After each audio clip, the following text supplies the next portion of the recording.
this ascension. Lift up to a new dimension. This is ascension. Hey, what's up guys? Today is February 8th, and today we're gonna be training some chest. I'm actually gonna be working out with Noah today, my big brother. So we're gonna get after some chest. Today at Pure Muscle and Fitness, you guys see over here, we're moving equipment. We have a whole bunch of new stuff coming on the way from Panada. So we gotta make some room. Shimmy, shimmy, shake is what we call it here. So the guys are hard at work. So it's about 20 minutes before the workout here. I'm gonna have 2 scoops of Pre-HD Ultra. And I've been combining that with 25 grams of carbs. And I use the unflavored just because I really like the flavor of the sour gummies. So I'll use the unflavored Carb HD. I'll use 1 scoop. And then I add some more creatine. So I'll add 5 grams, 1 scoop. Creapure, and I'll drink that 20 minutes before I train with a full shaker cup of water. You guys have heard me say this before. I don't think I have to say it again. With your pre-workouts, make sure you drink lots and lots of water. So today, February 8th, we are about 7-8 weeks since my show. Today I was actually just going over my diet, which I'll probably share with you guys. Maybe next week I'll do a video on it. But my calories are up to like 4,500, just under, 4,500 calories now. So they're pretty high. I'm maintaining my body weight about 260 pounds. Coming back from Italy was a little bit challenging because being away in Italy, it was virtually impossible to stay on the diet, which initially Juji and I both had plans to like stay on the diet. First thing when we got there, they had a steak. Yeah, they had a steak. Go to Italy to diet. Yeah, they had a steak for us and potatoes. It was like plain. We got to the hotel, they brought it in this tray, and they're like, "Oh, here you go." And I'm like, "Oh, damn, this is gonna be tough," because there was like nothing on it. It was plain. And then we went out for dinner, and it's just like the food there is so amazing. So it was just after that, it was just pizza, pasta, and I mean the ice cream, gelato or whatever it's called. It's unbelievable.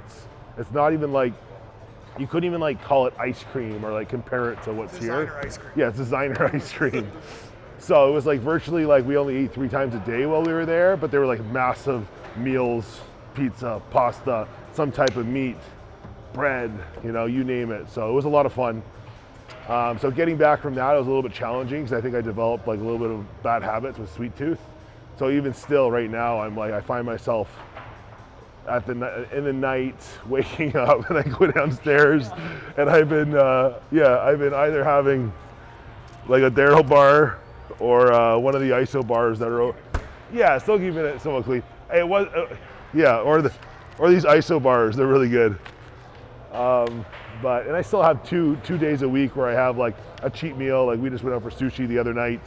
And then when I go home, if I have a snack, it's either like a Kai Kai cookie or like maybe some cereal or something. For the Kai Kai cookies, yeah, is mine here though? We're getting low, but yeah, there's the heavy D. So that's my favorite one. That's the one that I designed. You guys can find that at kaikaicookiesandicecream.com. But yeah, we're gonna get this pre-workout in. We're gonna get started, and I am hoping next week. I know a lot of you guys have been asking like for more of a day in the life with like diet and stuff like that when I'm eating. So we'll do something like that maybe next week. I've been working a lot with Eric Seaford, who was introduced to me from Ben. And basically, as you know, I don't know if a lot of you guys know, but over the last couple of years, like I love bodybuilding so much, and what was preventing me from getting back into it was 2 things. Obviously being so busy in opening Pure Muscle and Fitness, HD Muscle, and everything else we have going on. But the other thing was like I always had plans on competing again, but you know, training, I was always getting hurt. My herniated disc, my tear in my labrum and supraspinatus, tricep tendons, I had tears in them. So there's always something holding me back. So when I got the opportunity to start training with Ben, you know, I learned so much from Ben, and my training was getting better and better, and I was getting less pain. Just by, you know, making sure I was training properly and, you know, doing things, we were getting rid of things that were encouraging injury, essentially, things that I was doing wrong for my body. So working with Eric, I've just been basically learning tons, making sure all my training is optimal, and I am doing things that aren't going to get me injured. So this exercise here is pretty cool. This hits the pec minor. And I feel it's a great benefit to start with because the pec minor helps with stability and it sort of warms up the scapula as well. So I'll start with this lately and then I'll move on to my pressing movements. And again, I'm just learning a lot of this stuff, so I don't have all the answers. I'm gonna share with you guys, you know, as I'm learning these things, and you guys can kind of come along for the ride because they've made a huge impact on my training. I feel amazing. Like I don't have any elbow pain, tricep pain, no shoulder pain. My back is incredible. Like I went to Italy and I can't remember the last time, like it's probably over 15 years ago that I went on a trip and my body weight was heavy and I had no lower back pain. Just because with Eric, the way we move, he's showing me how to walk, how to stand. I'm correcting all my movement patterns with training. It's just made a world of a difference for me. Like I used to wake up in the night in pain, like I couldn't even roll over. So it's really made a big difference and I just want to share this, all the stuff I'm learning with you guys. This is going to be maybe a little funny because I'm not really that seasoned with these movements yet to like, you know, obviously explain and teach someone else. Noah's never done any of these movements and he just decided to jump into the workout today. So I'm gonna do my best to show him sort of what I've learned and see if you can get it too. But yeah, with this movement, it's basically like, we're gonna be holding the weight down, arms are straight, and then you're gonna be letting everything rise through the traps. So picture your trap. So if you turn around, your trap muscles, the fibers actually run this way, right? They run this way. So you're gonna be essentially letting these fibers, when it comes up, just this collarbone is shortening, you're raising the collarbone, right? And then you're pushing the collarbone out. And when you push out like that and your hands are in front of you, right? We're gonna be here. What happens is when you do this motion, it works the pec minor. Now, if we do this motion and our hands are more, say, right here, parallel with our body, and our arms are rotated in, it's then going to transfer a lot of that stimulus to the rhomboids. But the way we're gonna position our hands, it's gonna really put the weight in the pec minor as we're sort of protracting down. So you're just gonna straight armed and let it rise. It's a really short range of motion. Push right through. And almost like, so when you're going up, almost let your body sink into it, and then when you press, almost like you're lifting high. It's almost like a reverse shrug. Yeah, it is. But you'll feel your pecs, it's crazy.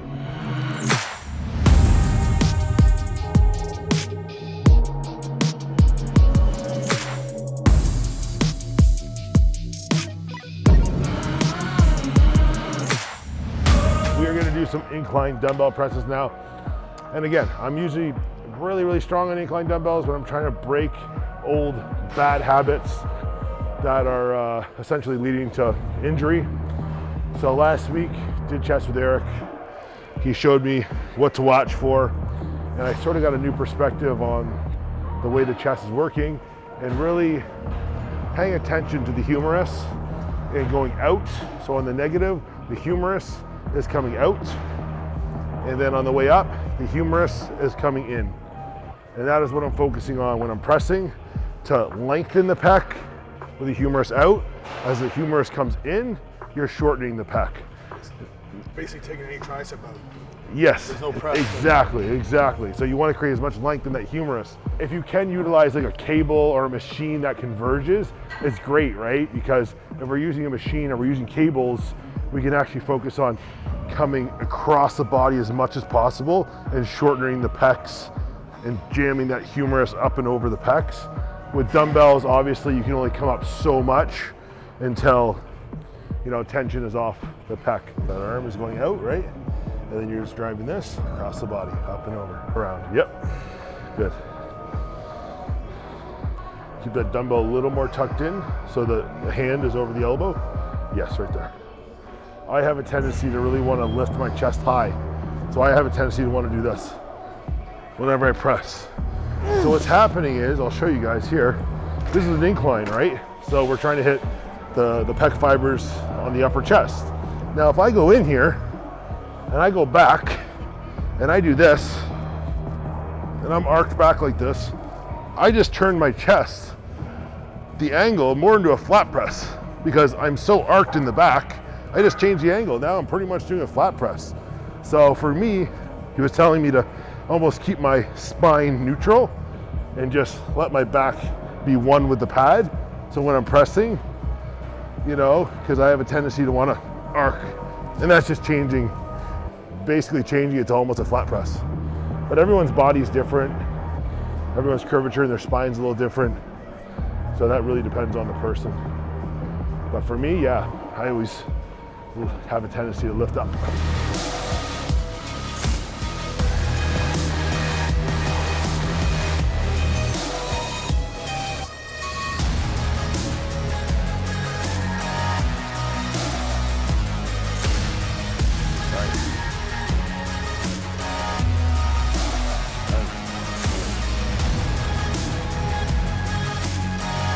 Come on.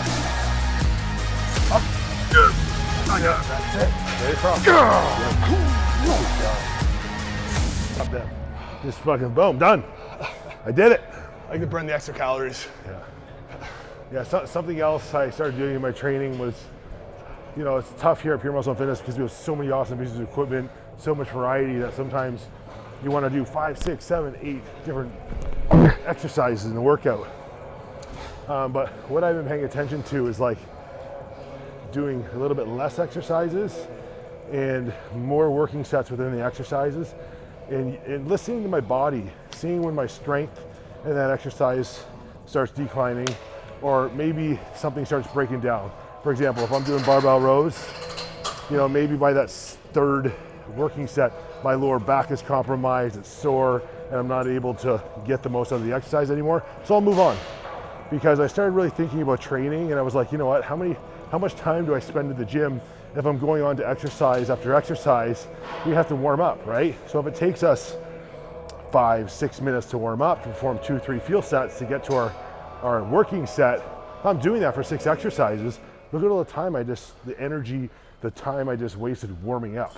So if I'm performing an incline press, that was my first working set and I did 12, why shut it down? Why not try the hundreds again? Or maybe increase the weight a little bit. If I'm still getting that 10 to 12 range, let's ride it out until I'm done, listen to my body. So I've been using this new sort of technique, less exercises, more working sets within the exercise, which just kind of makes sense to me right now. Because like, hey, I'm already warm, I'm already here.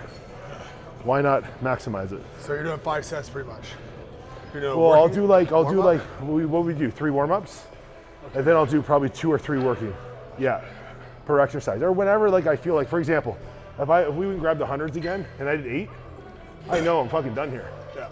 I gave it everything I can. It's declining, or if something starts hurting, if I'm doing an exercise, if we were doing bent rows in the 3rd set, my lower back's like giving out. I had to move on. Yeah. Because it's like when you add it up, right? You do so many exercises. How much time did I waste warming up? We got 5 more pounds here. So last set there was 100 pounds. I did 12 hard reps. So we'll see how this set goes here, just adding 5 pounds. Like I was saying, like if we get like 8 reps here, then I know it's pretty much time to move on.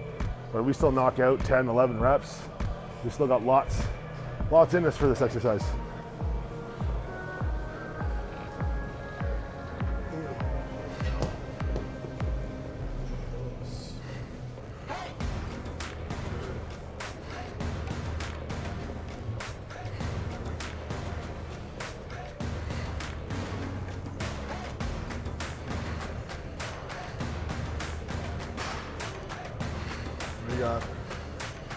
Let's go. Good. Easy.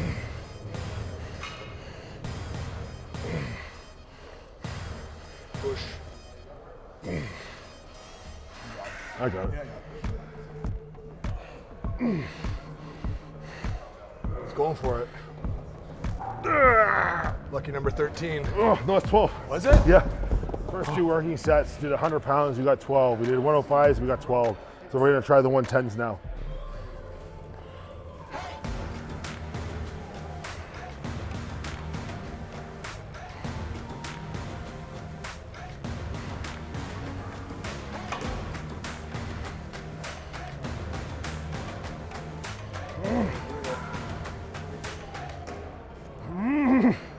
Wow. Let's go. You got it.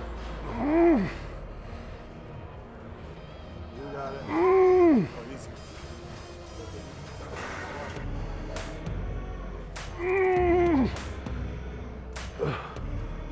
Let's go. Game time. Oh boy. Wow. That was hard. Ooh. 10. Well, 9 plus 1 in the spot. So that was 3 working sets. Got 12, 12, and then with the 110s, did I get 9 or 10? 10? So I want to show you guys too, you know, so you guys can gauge like, hey, when's enough? So we're gonna try a 4th set here, and we'll see if we get 10 again, or like, is the muscle done?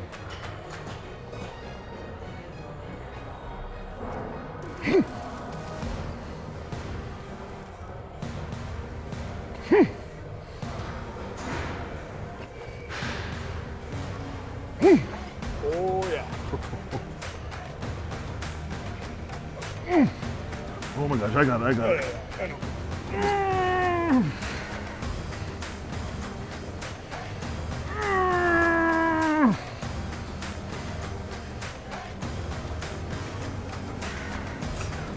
It's all you. Oh, so as you can see, we are ready to move on. So when you guys are using machines, a good way to determine if that machine fits you and your mechanics is that if you guys roll back, you'll see I was kind of getting Cody to see where my hand placement is on this, because whenever we're bench pressing, you know, our hand in the starting position should sort of be in line with our elbow joint. So if we're like this and we're starting a press in this angle, it's a lot of tension on the tricep, where we want to be about right here. So different machines will fit different people, you know, depending on your mechanics, how long your limbs are, and so forth. So this machine here is a great machine. This is Atlantis' flat converging press. One of my favorite flat presses for a machine. It's great because you have the adjustability here. So you can put it exactly One more. where you need it, so that you're not getting in there and straining your shoulders. Like, you know, a lot of the original hammer strength and stuff like that, people end up putting like plates under them and shit to get that, you know, in the perfect place. So you don't have to worry about that with the Atlantis. Feels really great, it converges. So like we were talking about earlier, that humerus, you're lengthening the pec and then you're shortening the pec, right? So this machine, because it converges, is doing just that. It's coming in. It's widening and coming in. So it's great. So we did 1 set there, 12 reps. So we'll keep adding weight here. The 2 plates was actually pretty challenging for 12 reps. So I'll pump the chest up a lot. So we'll keep adding weight and do 3-4 sets.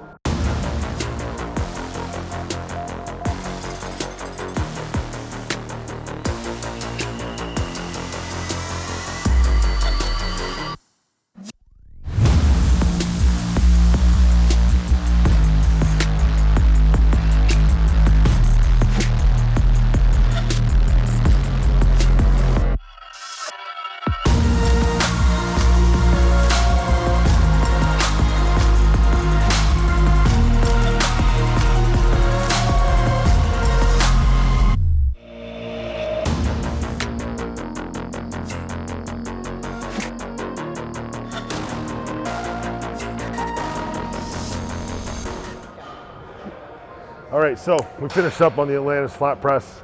You guys didn't see the last set, but because I got 3 plates, I did 2 sets of 10. I did another set with 3 plates. I got 8 reps. Exercise was done. Got everything I can get out of that exercise. So now we've moved on to the flex leverage incline press. This is an old school piece from the 90s. We refurbished it here at Pure Muscle and Fitness. So it's like new. It's an awesome, awesome piece. So what I've noticed is when I'm training certain body parts like chest, by that 3rd exercise, I'm pretty fatigued. So a weight that I would maybe start, if it was a first exercise, maybe it would be a warm-up weight. Like maybe on this machine, I would warm up with a plate aside. But because I'm so fatigued right now from the first 2 exercises, it's kind of cool because the first set that we come here and we do, it was like a really, really challenging 12 reps with 1 plate aside.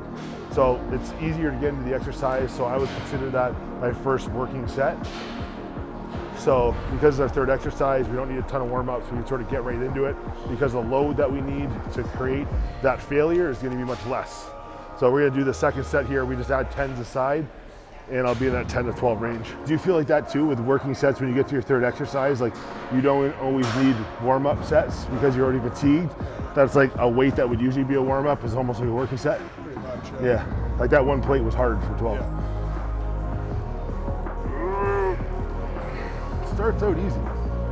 Yeah. Gets hard quick. Yeah.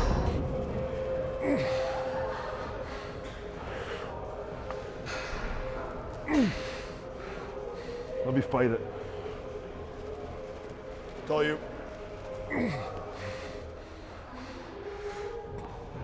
Let's go. Up, up, up. All you. Squeeze, squeeze, squeeze. Good. Oh, that's a wrap there. So I've come to really, really love this machine because I do dips in it for triceps. I also do the pec minor exercise in it, and I've also come to love decline presses at the end of my workout with it. So because it's kind of, you're leaned over it, and we already have that mind muscle connection with the pec minor, and we can actually throw that into the decline press. So we're actually gonna press this like a decline press, but then we're gonna end. So when we finish the press, we're gonna finish off pushing right through that same sort of movement that we did with the pec minor isolation. So I'll show you guys what's up.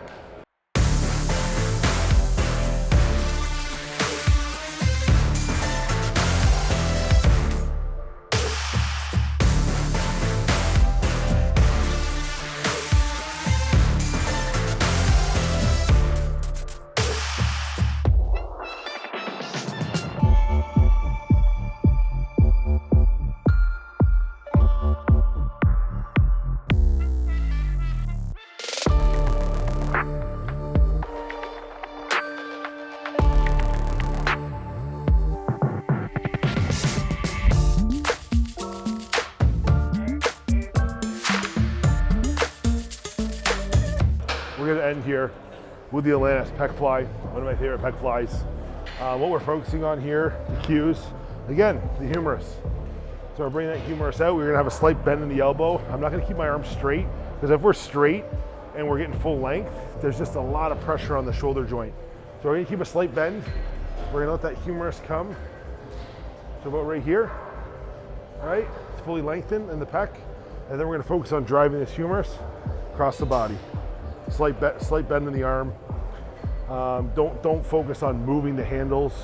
Just bring this. The handles are we're just holding the handles, and we're just focusing on driving that humerus across the body. All right, guys. So that is the chest workout today. It's been like 8 weeks since the show, so I'm up like 20 something pounds. I'm going to be starting my off season probably another 5 weeks or so. So I'm going to keep you guys posted. Hope you guys are enjoying the content. Please comment down below. Let me know what you want to see more of. Until next time.